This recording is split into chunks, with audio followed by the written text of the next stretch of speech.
Hello everyone, welcome back to How to Daily. Today, I will show you how to send a bulk shipment to an Amazon warehouse to kickstart your FBA selling. So now let's get right into it. First, ensure your products are properly labeled and securely packaged according to Amazon's FBA guidelines. Log into your Amazon Seller Central account. If you're new, sign up to start selling. And here in the home page, go to the Inventory tab.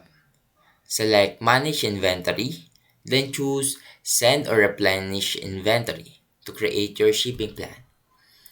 Enter the quantity, packaging type, and destination warehouse details. Amazon will assist your shipment to a fulfillment center. Print the provided labels for your products and boxes.